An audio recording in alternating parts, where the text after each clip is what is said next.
Do you realize what you've done, sis? It's only natural that everyone's giving you the cold shoulder after the two of you betrayed me. You knew the consequences, right? In response to my fury, my sister retorted with a derisive smirk.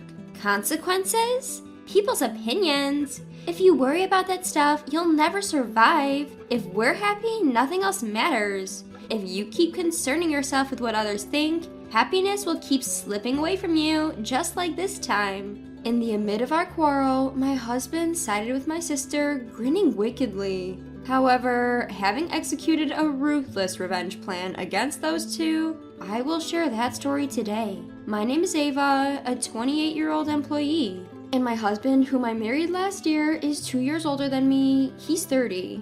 Let me share a bit about my background. My parents divorced when I was young. My sister and I were taken in by our mother, who raised us single-handedly. Despite the divorce, we still meet with our dad once a month. I'm not sure how my mother felt, but I loved my dad very much. My mother was tough and always assertive. Always positive, she was like a ray of sunshine for us. However, she passed away due to illness when I was a sophomore in high school. My sister is 3 years older. She was extremely cute from childhood with distinct facial features like a child actress. Even when we walked together as kids, my sister would often get comments from strangers like, "You look like a doll. Are you sisters? You don't look much alike." I was fed up with hearing those insensitively blunt words that hurt me without them realizing it. Even as a kid, it hurt. Compared to my sister, I had a typical face like everybody else. Unlike my doll-like sister, I've never been called cute by a stranger.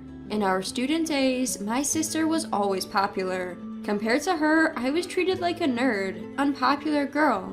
Despite that, I was proud of and loved by my beautiful sister. I adored her, but there was one thing I didn't like.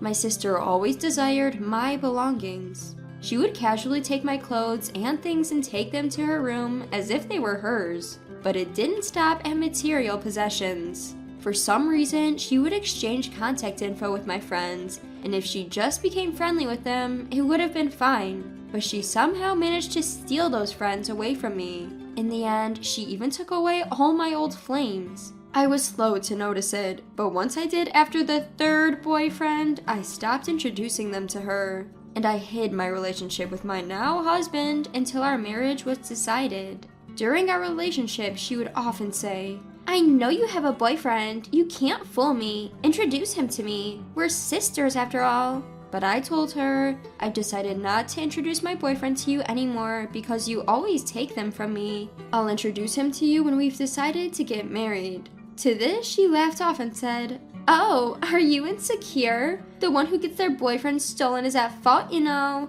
You get them taken away because you don't work on yourself. You reap what you sow. Don't blame everything on me." This attitude reaffirmed my decision never to introduce any boyfriend to her again. Happiness came out of the blue after dating him for a year and a half. He proposed in a chic restaurant, something straight out of my dreams. Of course, I was delighted and decided to get married.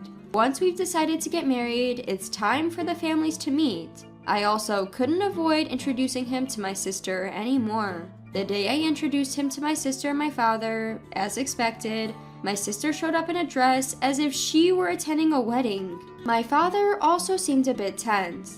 "Dad, sis, I've decided to get married to him." As I introduced my fiancé, my sister's eyes sparkled, as expected. "Wow, he's so handsome! What does he do for a living?" Her usual flirty tone. His family runs a food-related business. Being an only child, he's the promised successor. Upon learning that, my sister got even more excited. "What do you like about my sister? I'm good at cooking, and ever since our mom passed away, I've been the one doing most of the household chores. Ava, she's not good at cleaning. I always have to clean up after her. Oops, did I say too much? Sorry." This was also within expectations. Every time I introduce my boyfriend, she can't stop making comments that lower my rating.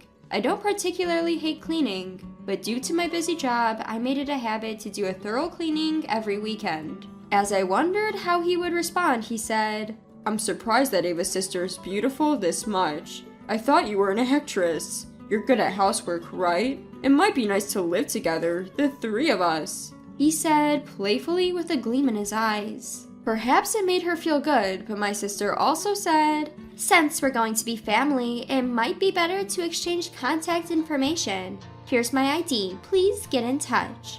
And she handed him a handmade business card, despite her being a part-timer who doesn't even work properly. Pathetic. I felt my mood drop a bit at this point. I wanted to argue back. About housework is entirely different. My sister is extremely OCD. Since she has a lot of free time, she cleans obsessively, several times a day. Even though she doesn't have money, she insists on cooking without additives because of her big ego. The food she makes is mostly steamed vegetables under the title of Taste of Ingredients. Well, it might be good for the health, but whether it can be called cooking when it's just microwaving is questionable. Ever since I started working, I've been cooking my own meals. My father told my sister, who was eagerly getting involved, "Don't always take your sister's stuff, go find your own. It's unseemly to reach out for other stuff. You're not that young anymore. Get married while there's someone willing to take you," he said, half jokingly. My sister, her face red with anger, snapped, "I don't want to hear that from a divorced man. I feel sick. I'm leaving," and stormed out. My father said, "Don't worry about your sister. I'll take care of it. Please make her happy. I've put a lot of burden on my daughter. Please take good care of her." And he pleaded with him. He also said, "Leave it to me. I will make her happy. And please continue to support us." And time flowed happily as if the earlier incident had never happened. After that, I greeted his parents. "Nice to meet you. We've recently gotten engaged. We look forward to your guidance and support. Thank you." As I said that, his mother, Emily, warmly greeted me. "Oh, don't be nervous. You're such a beautiful girl. It feels like we suddenly have a new daughter." His father, Robert, also added, "We're a small business, but we're hoping you might consider working with us. We wouldn't want to force you, but would you think about it?" I had already heard about this from my fiancé. I'm currently doing office work, so it's my area of expertise. Yes, I have heard about it from him. I'll certainly try my best if there is something I can do. I'm looking forward to working with you both professionally and personally." Emily then said, "Oh, that's wonderful. It's a relief to have you here since we're just learning as we go with the office work. We're looking forward to working with you too." At that time, I was completely caught up in the dream of marriage. Considering that I didn't have a mother and was on bad terms with my sister, we decided not to have a wedding ceremony. Of course, we didn't have much money for the wedding. We registered our marriage at the government office, and we officially became husband and wife. I left my previous job to start working at my father-in-law's company. I thought I had a happy life ahead of me, but I began noticing something odd after I started living with my husband. He takes a day off from work very often. He's completely spoiled because his parents own the business. Even his parents, so used to this, don't say a word when he takes a day off. And then, one day when he slacked off from work, something happened. I had forgotten my phone at home and came back during lunch break to get it. But there were a pair of high heels at the entrance. More than a strange feeling, my heart was pounding so hard it hurt. Moreover, those high heels were the same ones my sister had taken from me before. I understood the situation instantly. I decided to go outside and act as if I hadn't seen anything. That night, he acted as if nothing had happened. I had absolutely no trust in him anymore. My sister, oblivious to the fact that she's just being played by her numerous boyfriends, keeps insisting that she's popular. Wanting to know more about my sister, I hired a private detective to investigate her. I was shocked by the investigation's results after a month. My sister had been involved with 7 different men in that month, besides my husband. Moreover, all of them were married. My sister had never held a full-time job. Whenever she did work, it was part-time, and she couldn't stick with it because she has a big ego. If she's scolded, she doesn't go to work anymore. When she was younger, she used to have a bunch of sugar daddies. She looked down on me, working and earning my own money, and said confidently, "If a woman is cute, she can get by in life."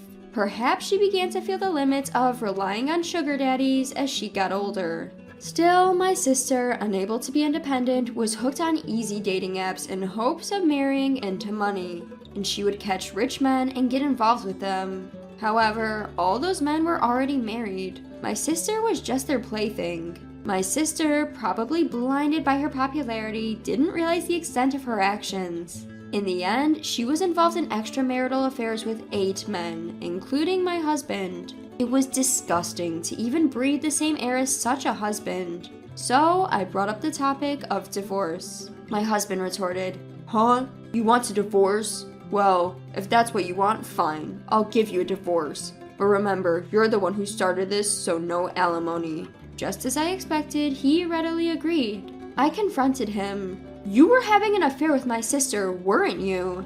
I know everything. How can you cheat on your wife with her sister?" Upon hearing this, my husband responded, "Oh, that makes things easier. I'll divorce you and remarry your sister. Even our parents know. It'll be quicker to have her over and be a witness to our divorce papers." He then called for my sister. She arrived in a matter of minutes. Seeing my sister only fueled my anger. I asked her, "Do you realize what you've done? It's only natural for others to look at you coldly because you both betrayed me. Are you prepared for the consequences?" In response, my sister just belittled me. "Consequences? Public opinions? If we cared about such things, we couldn't live. If we're happy, it doesn't matter what others think. If you keep worrying about how others see you, happiness will slip away just like this time. I'll also cut ties with you. I've taken the position of the company president's wife." In a sense, I was relieved. The sister I loved so much in my childhood is no longer there. If I can cut ties with her, I'll gladly do it. The divorce was finalized without a hitch. I told them, "I don't want alimony. In return, never see me again." My ex-husband responded with a grin. "Well, that's a relief. A peaceful divorce." We were renting our residence, so there was no property to divide, and we didn't even have much savings. The small amount of savings we had, which was just enough to cover moving expenses, ended up going to me. Then his in-laws, Robert and Emily, stepped in. In fact, I had told them everything before this discussion. Emily, though surprised, said, "I love you so much, and I want you to be happy. Are you thinking of quitting the company? If it's hard for you, I understand, but I will support you in any way I can. Please think about it." Robert then added, "Our son is useless. Your work is essential for our company." As it turns out, his restless in-laws arrived a little earlier than the designated time. Robert told my ex-husband, "I've had enough of you. You don't work properly. To top it off, you take leave to have affairs. Pathetic." My ex-husband retorted, "Even if you say that, I'm the only child and the next president. By my time, everything will be AI, so learning now is pointless." Emily also scolded him. "You don't work, but talk big. You don't need to show your face for a while. Reflect on your actions and then come back." My sister gleefully added, "Lucky! Official vacation! Let's go on a honeymoon." It was clear the situation wouldn't get any better. I decided to stay at my in-laws' house until I could find a place to live. The next day, I filed for divorce. And just like that, I became a single again. And this is where my plan got set in motion. I sent a legal letter to my sister's affair partner right after filing for divorce. My sister panicked over the alimony demands from the wives of 7 men she had affairs with, pleaded with my ex-husband, saying, "We can get married if you pay this alimony. You're going to be the next president, so why don't you take some money from the company?" But he didn't work, so there was no way he had any money, and he couldn't possibly take money from the company. He was rational about this and furious that she had been involved with 7 other men besides him. All he had in front of him were alimony demands for a vast sum from the affair partners. His future was looking bleak. Apparently they had a fight, but that wasn't the end of his misfortunes. A few days after I reported the divorce and my sister's affair to my dad, I was dining with my dad, who was concerned about my health. When I casually mentioned my ex-husband's parents' company, my dad said, "The president of that client company is my old buddy. Small world. We still go out for drinks regularly. He was the first person I consulted when I got divorced. He even performed at my wedding as a friend when I married your mom." It turned out that he had a relationship with the president of the client company. My dad, who was furious about this whole situation, had talked to his old friend about the divorce. He was furious that my ex-husband was so irresponsible. Knowing this, my dad contacted his old friend. He was drinking nearby, so he arrived soon. He was the president, who I had met several times at work. Small world, isn't it? I can't forgive that guy who hurt your beloved daughter. I'm going to take action immediately. Don't worry, I won't let anyone but him be unhappy. He ended this topic quickly and began to tell stories about his childhood with my dad. The next day, when I went to work, Robert looked a bit panicked. The client company said that they cannot trade with a company where my son will be the next president. Following that, related companies have also proposed to stop trading. He said. Emily also said, well, it's natural to hear such a divorce story. Trust is the most important thing for a company like ours. When I tried to contact the client company, Emily said, it's okay, it's not your fault at all. It's karma. It's about time that lazy son got a reality check. It's natural for a company to want to get rid of him. We've spoiled him too much. He's always skipping work without permission, slacking off when he's there, and then he has the audacity to suggest that manual tasks could be done by AI. He's not welcome in our company anymore. If we left the company to him, it would go under. Hearing this, Robert also said, you're right. The company would just go under if he took over. I have a proposal. It's a bit sooner than planned. But Emily, can we tell her about that thing? When he asked Emily, she said, this is perfect timing. Go ahead, darling. Then Robert said, this is something we've discussed before the divorce, but my foolish son is good for nothing. He's a burden to the company. Therefore, I'd like you to learn various aspects of the job over the years as a potential future president. This is not about blood relations, but a proposal to protect your precious company. I hope you will accept it.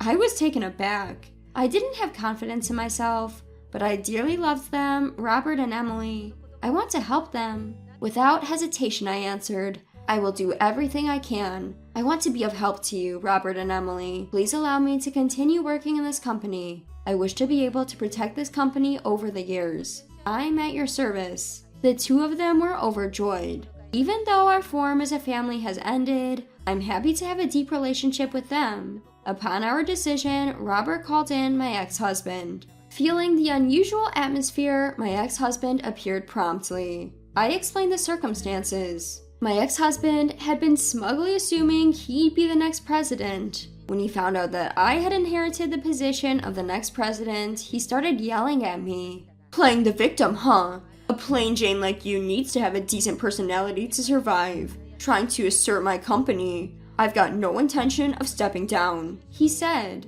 Before I could retort, his father Robert cut in. What kind of language is that for a future president? You're nothing more than a ghost employee who barely works. We no longer need such an employee in our company. You're fired. What's that all about? I pass on the sinking ship of a company that's on the verge of going under.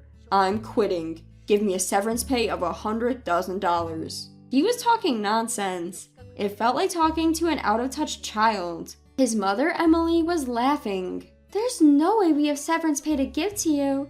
If you say so, we'll have you compensate for all the losses the company has incurred due to your mistakes. You can't do that, can you? If so, you should quietly step back. He puffed up with an annoyed look on his face and blurted out, Geez, leave me alone. I ain't dealing with you folks no more. Don't come crying to me in your old age, 'cause I'll kick you to the curb. It was hard to believe that he would say something like that to his parents. Robert chuckled. Ha! No matter how hard times get, I ain't gonna come crying to you. Sorry, but this here company is doing way better than you think. Ain't never crossed my mind to rely on you for my retirement. And with that, my ex-husband said, We're done here, and stormed out.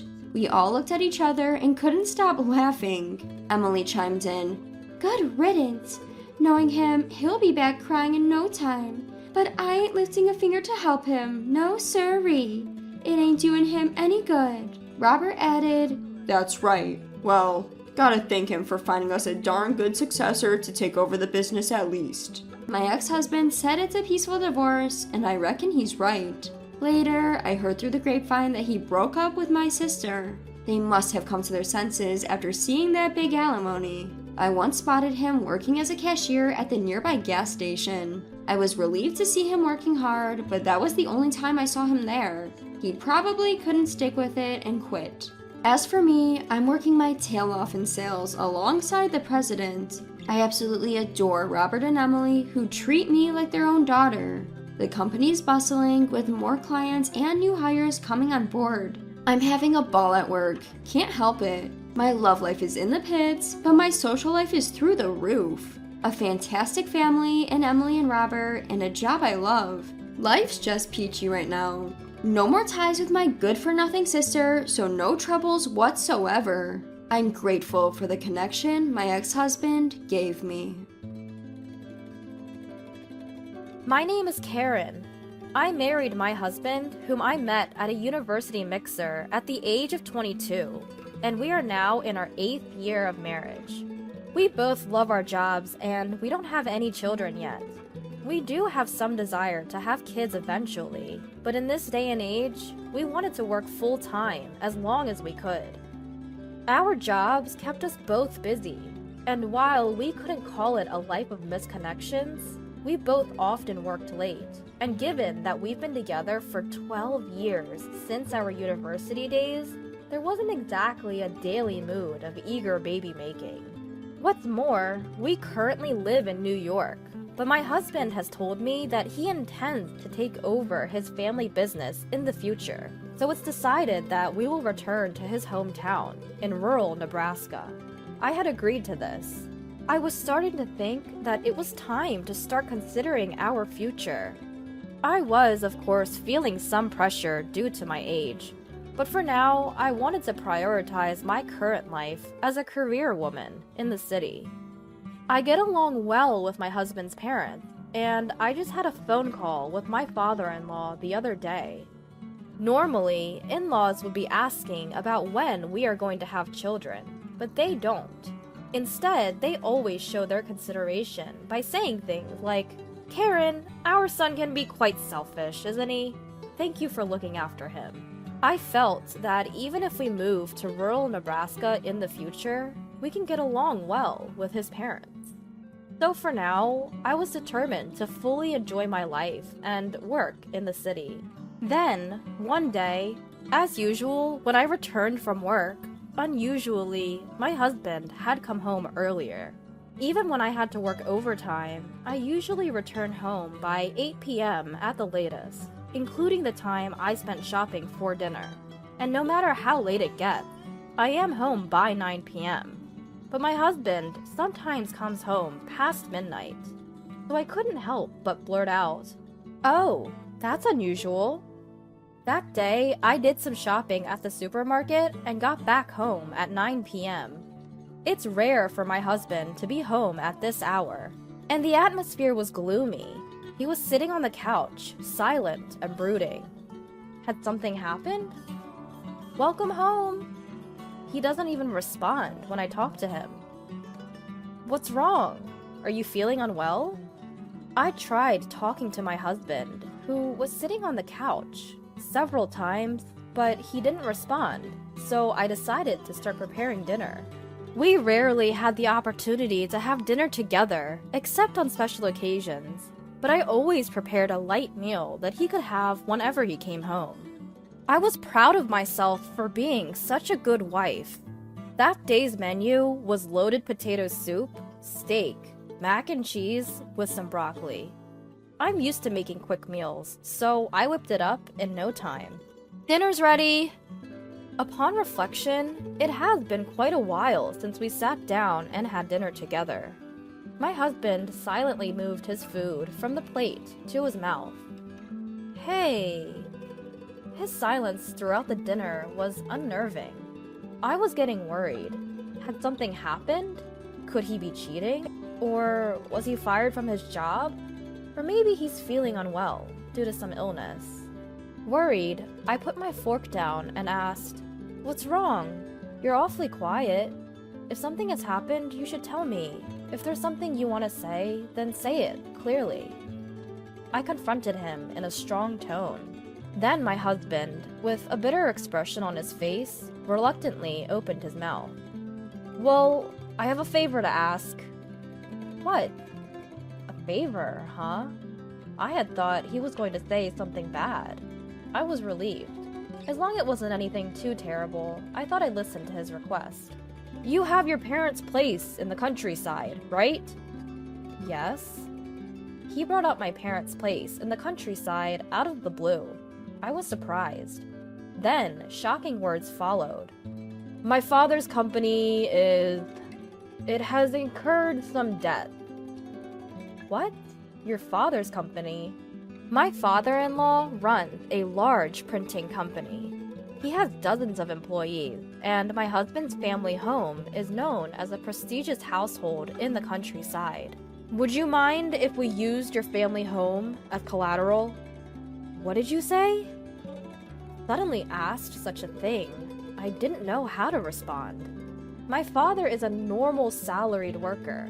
My mother works part-time. My sister is working as a nurse in a local hospital, and somehow the three of them are making ends meet modestly. Even if it's for the sake of my husband's family, why does my parents' house have to serve as collateral? Sorry to say this, but your family's house it's normal. Unlike mine, right? Normal. Unlike his. What does that mean? Indeed, compared to the family of my husband, who runs a large local business, we are an ordinary family. In truth, my family is in a tight spot right now.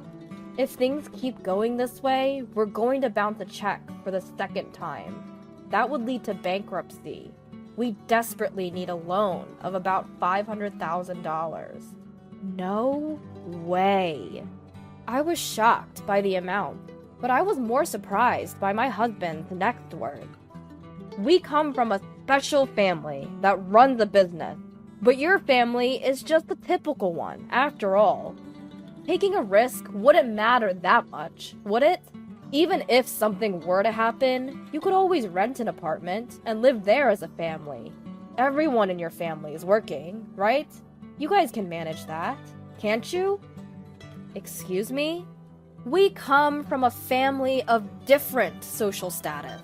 There's a huge difference between my family going bankrupt and yours going bankrupt. I'm sorry, but can you hear me out just this once? Do you even realize what you're saying? Ignoring me, my husband continued. I hate to say this, but I could have married a woman of higher status than you. Someone like a wealthy daughter. Why would you say that? Despite that, I married an ordinary woman, like you. You must have been thrilled, right? It's like marrying into money. Be grateful for your luck of marrying a man like me, and listen to me in times like these. It's true that when I married my husband, both of my parents were happy that I was marrying the only son of a business owner. But they were also very apologetic, saying, we somehow feel like we're not on the same level. But I didn't marry my husband because I was aiming for a rich man. We both loved reading, met at a book club, and decided to get married because we found love for each other. But deep down, I couldn't believe he had been thinking like this. My husband's abusive words became more and more harsh. Your sister! Why is she still living in the house she was born in? She's a nurse, isn't she? She should get married and leave home already. If it's just the two of your parents, they can easily rent an apartment. It's cheaper in the countryside. Enough is enough. I started to lose my temper. That house was left to us by our grandparents, and our parents built it with their sweat and tears while raising us sisters. You're saying it doesn't matter what happens to it? But my husband wasn't listening anymore. Look, none of that matters. Don't bother me with your small-scale stories. Working to raise you two sisters. Huh. From the beginning, you and I were a mismatch. What? Call it a folly of youth, but during college, I got caught up in love and ended up choosing you. I should have looked at reality more. Even now, we're both working, right? If I had married a more sophisticated lady, I would have had the support of her parents, and she could have been a housewife. Wait, Are you even looking down on me for working? And it's not like you're at some top-notch company. You're desperately clinging to a regular job, looking so poor. Do you even know what you look like? You say you're busy with work. I don't know what kind of job that is, but you rush around every morning to bring home such a low salary. You even cut your hair short because of it. You were cute when we first met because you were young, but now you lack charm. How did this conversation about using my family home as collateral end up turning into him bad-mouthing my family and even my appearance? Even if his emotions are getting the best of him because of his family situation, he's far across the line. Still, my husband went on. Some say working women are attractive, but you're not one of them. I would much prefer a woman who lives a leisurely, elegant life, like my mom. Classy, you know? Why would you say that? I couldn't hold back my anger anymore as my husband began to completely negate me. If you don't want to get divorced, put up your parents' house as collateral. I'm still young and have the right to choose another woman. It's me who's going to climb up the social ladder from now on. Plus, I'll be the president of the company in town someday. If you don't want to be dumped, just listen to what I say. The man spewing these abusive words in front of me was no longer the husband I knew. What a horrible man he had turned out to be. My family should get saved over yours. I was shocked, realizing that this must have been his true feelings all along. Because my normally quiet husband, a man who's usually hard to read, was being unusually vocal. Something inside me snapped. Hey, what happened with that matter? My husband asked me one morning. I hadn't spoken to him at all since then. Perhaps he had started to feel rushed, or maybe he had simply decided to stop hiding his true nature after openly expressing his long-held thoughts about me. His attitude remained incredibly arrogant. I'll give you an answer tonight. Upon hearing my response, he left the house. I filled in all the necessary items on the divorce papers I had brought from the city hall, signed them, stamped them, left them on the dining table, and then left the house. That evening, "Hey, what's this? What are you trying to do?" My husband, who might have expected me to consent to the collateral talk, had come home earlier than me. He was flabbergasted, looking at the divorce papers on the table. "You see these papers?" I responded coolly. "What are you thinking? Now's not the time for this kind of charade. I've told you, my family's in a pinch, haven't I? Are you really that stupid?" I ignored his offensive, stupid remark. It hurts to think that my father-in-law's company is in a crisis. But I just couldn't forgive this man for taking advantage of the situation to express his true feelings. "You're just an ordinary woman. I should have married a richer daughter." He had been carrying on with our married life all this while, thinking such things. And although he always comes home late, he could come home early in times of emergency. I hadn't noticed, or even thought about it before, but maybe he had had one or two affairs under the guise of work. But at this point, I didn't even care. Once I realized that he had been looking down on me and my family all along, there was no way we could continue our marriage. "Hey, don't mess with me!" He approached me, his demeanor threatening as if he might strike me, but I didn't flinch. "I've made up my mind. Now you need to sign this, too," I calmly stated. After that, I thought there might be a court battle involving lawyers, but in the end, he simply agreed to the divorce after some time. Since I had presented the divorce papers, I quickly packed my things and escaped to a temporary apartment. Perhaps he gave up, regretting what he'd already spat out was too late. He had clearly insulted me, and not just me, but my family environment as well. What's been said can't be unsaid, and I didn't give him the chance to undo it, because that was his true feelings. After the divorce, I worked hard at the job that my husband had ridiculed as low-paying. Fast forward a few years. On a Saturday afternoon, a day off from work, I got a call from my former father-in-law. The divorce was so sudden, we didn't have the opportunity to discuss anything with my ex-husband's family, because until that incident, I had been nothing but a good daughter-in-law. Ah, Karen! Long time no see. Long time no see, father-in-law. I was relieved by the cheerfulness in my father-in-law's voice. I tried to start the conversation, but my father-in-law interrupted me. I'm sorry about that time. I've heard a lot from my son. Yes, my father-in-law seemed to have completely forgiven my impoliteness. I think you know the situation, but since then, our company has recovered, and my son has returned to our hometown to help with the business. Is that so? At least, that was good. Even though they were the family of my divorced husband, I didn't wish misfortune on his parents because they were not the one to be blamed. My former father-in-law continued. Well, basically, my son came crawling back to us after you divorced him because that hurt his ego so much.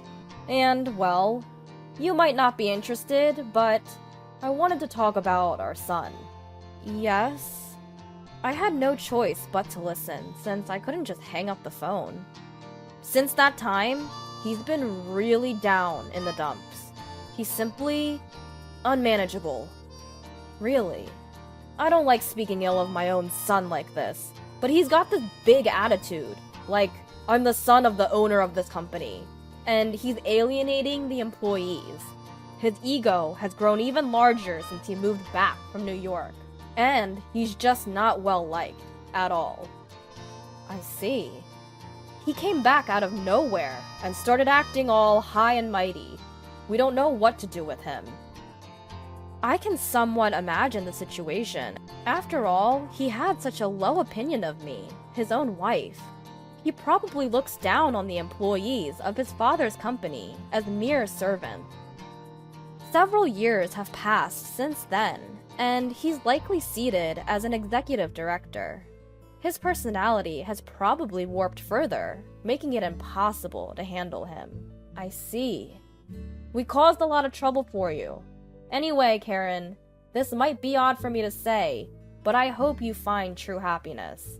I know my son has been a real handful. That's not true at all. I hope you stay well, too. After hanging up the phone, I was relieved to know that his company was doing fine, and I couldn't help but envision what my ex-husband might be like now.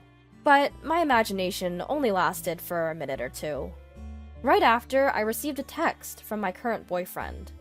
I've chosen the restaurant for tonight. Here. There was a link to an upscale sushi restaurant in the iMessage. Got it. See you at 6 p.m. I replied, and started thinking of what to wear for our date tonight. Since then, I've worked hard and been promoted, and quite unusually for my company, I've made it to the executive's position, a rare achievement for women. My salary has increased considerably from before, and I'm comfortably living on my own. I've been able to save money successfully, and I was even able to gift a new car to my parents back home. My younger sister found a good man, got married, and is living happily in our hometown. And currently, I'm dating a man I met through work with the intention of getting married. He's a kind-hearted and wonderful man who, like me, comes from a normal upbringing.